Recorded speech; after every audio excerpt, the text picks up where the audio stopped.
कैसे 18,000 दिव्य श्लोक का संग्रह ये संविधा बनी। जब ये दिव्य ग्रंथ बन गया तो वेदव्यास जी ने सोचा कि जो ग्रंथ इतना दिव्य है उसका पात्र भी कोई दिव्य खोजना चाहिए। किसको ये ग्रंथ किसको सुनाऊं? कौन ऐसा है जो दुर्गुणों से विरक्त हो? तो सोचते सोचते उनके मन में आया मेरा ही पुत्र है, उससे बड़ा विरक्त कौन हो सकता है? तो वेदव्यास जी को सुखदेव की याद आई। सुखदेव जी का दिव्य चरित्र है, लेकिन कथा है, कल कथा कम हो सकी, इसलिए सुखदेव जी को प्रणाम करते हुए वेदव्यास जी ने कहा कि भाई मिलेगा मेरा पुत्र कहाँ? वो तो किसी कमरा में बैठ के ब्रह्म चिंतन में निर्गुण भगवान के ध्यान में है, वो घर आएगा कैसे? तो अपने 2 शिष्यों को बुलाए, 2-4 शिष्यों को बुलाए व्यास जी, और इसी भागवत के 2 श्लोकों को रटवाए और कहे कि तुम लोग जाओ और जंगलों में, पहाड़ों में, कंदराओं में घूम घूम के इस श्लोक को उच्च स्वर में इसका पाठ करो। शिष्य रोज जाते, घूमते और श्लोकों का पाठ करते। संयोग से घूमते घूमते उसी कंदरा के सामने से यह श्लोक पाठ करते हुए शिष्य गुजर रहे थे, जिस कंदरा के भीतर व्यास नंदन सुखदेव जी ध्यान में थे। और तब तक ये शिष्य जो वेदव्यास जी समझा के भेजे थे शिष्यों को, उन्होंने श्लोक बाचा। वो गाय की गुजरी रहती पूरे जंगल में, तो पहला श्लोक जो रटवाए थे वो उस समय का था जब भगवान गोचारण करके दोनों कानों में कनेर का फूल लगाए, धूल दूसरित भगवान का शरीर है, सभी ग्वाल बाल भगवान को घेरे हैं, भगवान की स्तुति उनका कीर्तन गाते हुए ग्वाल बाल चल रहे हैं और भगवान प्रवेश करते हैं वृंदावन में। तो श्लोक उच्चारण किए भगवान के रूप का, बरहा पीड़म नटवर बपु कर्णयो कर्णिका विभ्रदवासा कनक कपिसम भय जयंती चमाओ। भगवान के दोनों कानों में कनेर के फूल लगे हैं, वैजयंती की दिव्य माला पहने हैं, बाल घुंघराले बाल ललाट के सामने लटक रहे हैं, करधनी पहने हैं, ग्वाल बाल घेरे हैं, नंद के लाला की जयकार करते हुए, गुणगान करते हुए मंडली प्रवेश करती है। गोपियां इस रूप को देख के मग्न हो जाती हैं। श्लोक का पूरा श्रवण जब सुखदेव जी ने किया, ध्यान भंग हो गया। बड़ा सुंदर बालक है, किसका बालक है, चल के देखना चाहिए। सुखदेव जी उठे, फिर मन में विचार आया, सुंदर हो और हम जाएं और मुझसे बात ही ना करें।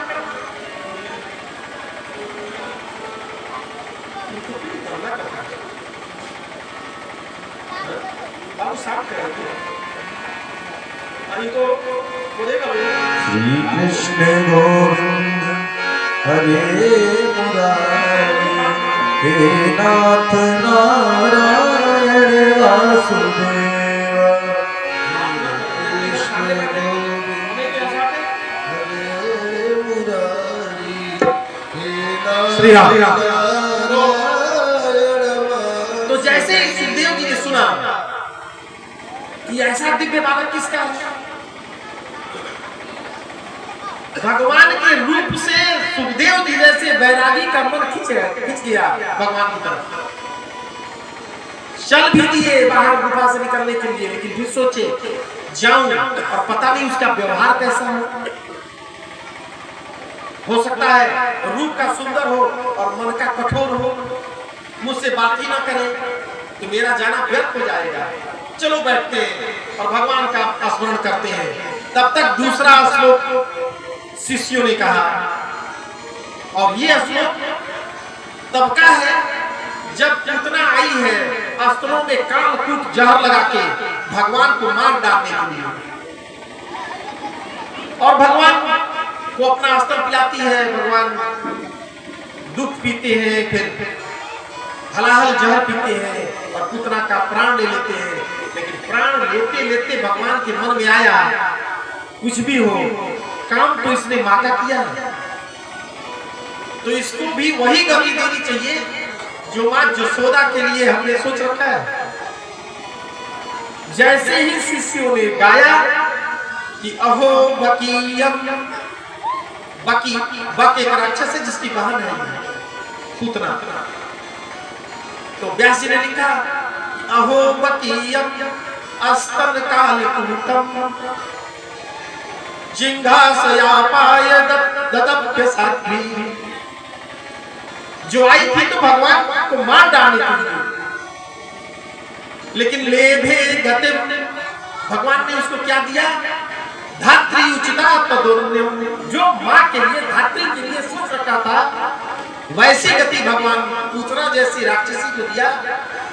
व्यास जी कहते हैं कंबा दयालु, ऐसा दयालु कौन है, शरणम प्रजीवा, जिसके शरण में जाना चाहिए, ऐसा दयालु कौन है दूसरा जो मारने के लिए आया उसको भी ऐसी गति दिया।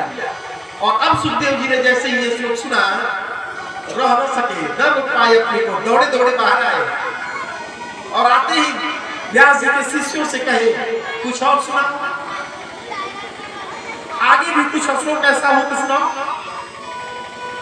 शिष्यों ने कहा आपको सुनने की इच्छा हो तो हम हमारे गुरुदेव जो है उनके पास ऐसे 18,000 श्लोक हैं,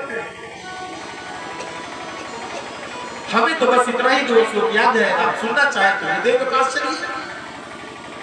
भगवान की लीला, उनका गुण, उनका रूप ऐसा ही है। यदि आप एकांत मन करके भगवान के रूप का चिंतन करेंगे आपका मन उनके चरणों में फंस जाएगा।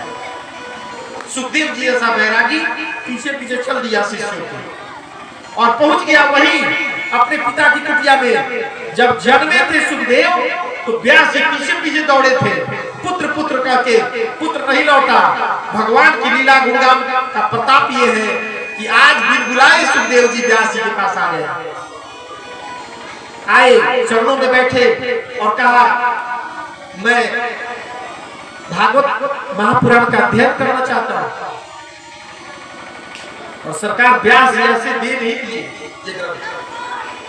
हम लोग किसी को सुना देते हैं, इसीलिए इसका महत्व जो है थोड़ा कम हो गया। महत्व में लिखा है व्यास कि घर घर कथा होने लगी भागवत की, जिसके करते जो इसका महत्व है वो पूरा करते। पैसे के लोग में लोग जहां कथा सुनते, तो व्यास जी जैसा आदमी अपने पुत्र को नहीं दिया, पुत्र को भेज दिया जनक के पास और पत्र लिख दिया दूसरे शिष्य से, जाइए मेरा पुत्र जा रहा है जनक के पास। व्यास जी ने पत्र लिखा कि जनक जी मैं अपने पुत्र को भेज रहा हूं, आप ठोक बजा कर चेक करिए कि मेरा पुत्र भागवत महापुराण को सुनने का पात्र है कि नहीं। और सरकार जो कठोर परीक्षा लिया जनक जी ने सुखदेव जी का, 1 सप्ताह तक चिलचिलाती जेठ की दोपहरी में सुखदेव जी को बाहर पकड़ा था और अनेक प्रकार से सुखदेव जी के चरित्र में है कि सरकार जनक जी सुखदेव जी को बाहर रोक दिए, कहा दिए समय नहीं है मुझे, 3 दिन तक खड़े रहो। सुखदेव जी परमहंस खड़े रहे धूप में और खिड़की से जनक जी देखा करते थे, चेहरे पर कोई गुस्सा तो नहीं आ रहा है। उसके बाद नवजुवतियों को भेजे, जाके कहो बैठे 3 दिन के बाद मिलेंगे। और वेद सुखदेव जी के अगल बगल एक से एक रूपवती कन्याएं खोरसी बैठ गई और जनक जी देख रहे हैं कि सुखदेव के चेहरे पर किसी में तो नहीं आ रहा। 7 दिन के बाद जनक आए, पैरों पर गिर गया सुखदेव। सुखदेव जी ने गुरुदेव पिताजी ने भेजा है आपके पास अध्ययन के लिए, कहा कोई अध्ययन की आवश्यकता नहीं, तुम जाओ। और पत्र लिखा आपका पुत्र महाभागवत है, यही अधिकारी है सुनने का। फिर वेदव्यास जी ने सुखदेव जी को विधिवत महापुराण का अध्ययन कराया। सूत जी कहते हैं स्वर्गाधिक ऋषियों से, सौनक जी सुखदेव जी जब अध्ययन कर लिए तो ये कथा फिर परीक्षित को सुनाए। जैसे ही सौनक जी ने सुना, सूत जी से कहा, गुरुदेव जब ये ऐसा दिव्य ग्रंथ है और सुखदेव जी परमहंस है, तो किसी वितराग संत को ये कथा क्यों नहीं सुनाए? परीक्षित तो राजा थे, उस राजा को ये दिव्य ग्रंथ क्यों सुनाए? भाई किसी संत को सुनाना चाहिए था। तो सुखदेव सूत जी हंसे, कहे, सौनक जी जो परीक्षित है ये भी कोई सामान्य आदमी नहीं है। कथा भक्ता और श्रोता दोनों दिव्य हैं। एक ब्रह्म रात है तो एक विष्णु रात है।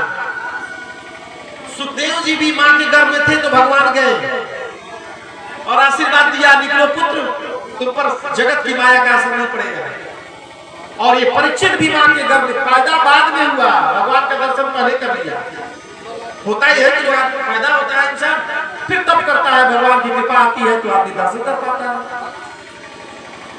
सूत जी कहते हैं कि सौनक जी ये ऐसा आदमी परीक्षित जो जन्माबाद में भगवान को प्राप्त कर लिया पहले। सौनक जी ने कहा, परीक्षित के जीवन के बारे में भी कुछ बताइए। सूत जी कहते हैं कि वो समय था जब महाभारत का युद्ध समाप्त हो गया। अंतिम युद्ध में भीम ने दुर्योधन की गदा के प्रहार से मेरुदंड तोड़ दिया, जंघा तोड़ दिया और मरणासन्न समझ के पांडव लोग विजय का शंख बजाते हुए शिविर में आ गए। भगवान को सब पता है। भगवान ने कहा, नहीं, इतनी बड़ी विजय का जश्न यहाँ नहीं बनेगा, चलिए अन्यत्र जाके हम जश्न मनाएंगे। सभी पांडवों को लेके भगवान अन्यत्र चले गए। पांडवों का बिस्तर खाली था। पांचों पांडवों के पुत्र ठीक अपने पिता के शक्ल सूरत के थे। खाली बिस्तर देखा, पांडवों के बिस्तर पर आकर पांचों पांडव पुत्र सो गए। और उधर अश्वस्थामा आया, दुर्योधन से मिला, देखा मरणासन पड़ा है। कहा, मित्र मैं कहता था मुझे सेनापति बना दो, मुझे सेनापति बनाए होते तो तुम्हें आज ये दिन देखना नहीं पड़ता। दुर्योधन ने कहा, अब चलो जो हुआ सो हुआ, तुम अभी क्या कर सकते हो? तो अश्वस्थामा ने कहा, मित्र तुम जो कहो, तुम क्या चाहते हो? अब देखिए पापी आदमी मरने के कगार पे है, तो अब भी यही सोच रहा है कि दूसरे की मृत्यु कैसे हो जाए। उसने कहा कि मित्र मैं 100 भाई था, एक भी नहीं बचे। अब दुख किसी बात का है कि शत्रु 5 भाई थे, उसमें से एक को भी हम लोग मार नहीं पाए। तुम किसी एक को ही मार दो, अंतिम समय मैं चैन से मर सकूंगा। अश्वस्थामा ने कहा, मित्र इतनी सी बात, मैं जाता हूं वही 5 को मार के आता हूं। अश्वस्थामा चले और सोचे क्या करना चाहिए। कागुलुक न्याय से छिपके वार करना चाहिए। अकेले हैं, पांडवों का सामना तो कर नहीं सकते, जानते थे। रात्रि में गए, छिपके देखा बिस्तर पर 5 पांडव, उनके पुत्र पांडवों के पुत्र सोए हैं, शरीर पांडवों की तरह है। गए और सोते हुए बच्चों का गला काट के 5 का लेके सरोवर के पास दुर्योधन के पास गए। अश्वस्थामा ने कहा, मित्र तुम एक करते थे, मैं 5 का गला काट के लाया। दुर्योधन ने सोचा इतना आसान तो है नहीं। चांदनी रात में ध्यान से देखा, चिल्ला पड़ा अश्वस्थामा पर, तुमने तो दुश्मन का काम कर दिया। ये तो पांडव पुत्र हैं और तुमने इनका वध करके हमारी खानदान में किसी को जल तर्पण करने लायक भी नहीं छोड़ा। जैसे ही अश्वस्थामा सुना कि अरे राम पांडव बच गए, पांडव के पुत्र हैं, अब पांडव मुझे नहीं छोड़ेंगे, भागा। और इसी दुख में तड़प तड़प के दुर्योधन का प्राण भी निकल गया।